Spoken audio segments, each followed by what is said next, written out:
अछूत व्यक्ति। एक दिन गौतम बुद्ध अपने शिष्यों के साथ एकदम शांत बैठे हुए थे। उन्हें इस प्रकार बैठे हुए देख उनके शिष्य चिंतित हुए कि कहीं वे अस्वस्थ तो नहीं। एक शिष्य ने उनसे पूछा कि आज वह मौन क्यों बैठे हैं, क्या शिष्यों से कोई गलती हो गई है।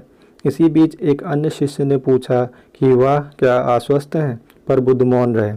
तभी कुछ दूर खड़ा व्यक्ति जोर से चिल्लाया, आज मुझे सभा में बैठने की अनुमति क्यों नहीं दी गई है। बुद्ध आंखें बंद करके ध्यान मग्न हो गए। वह व्यक्ति फिर से चिल्लाया, मुझे प्रवेश की अनुमति क्यों नहीं मिली। इस बीच एक उदार शिष्य ने उसका पक्ष लेते हुए कहा कि उसे सभा में आने की अनुमति प्रदान की जाए। बुद्ध ने आंखें खोली और बोले, नहीं, वह अछूत है, उसे आज्ञा नहीं दी जा सकती।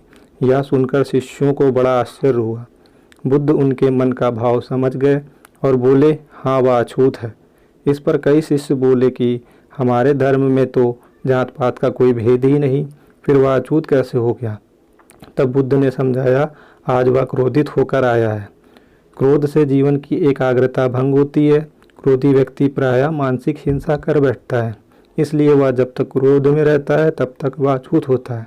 इसलिए उसे कुछ समय एकांत में ही खड़े रहना चाहिए।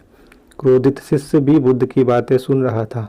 पश्चाताप की अग्नि में तप कर वह समझ चुका था कि अहिंसा ही महान कर्तव्य व परम धर्म है। वह बुद्ध के चरणों में गिर पड़ा और कभी क्रोध न करने की शपथ ली। आशय यह है कि क्रोध के कारण व्यक्ति अनर्थ कर बैठता है और बाद में उसे पश्चाताप होता है। इसलिए हमें क्रोध नहीं करना चाहिए।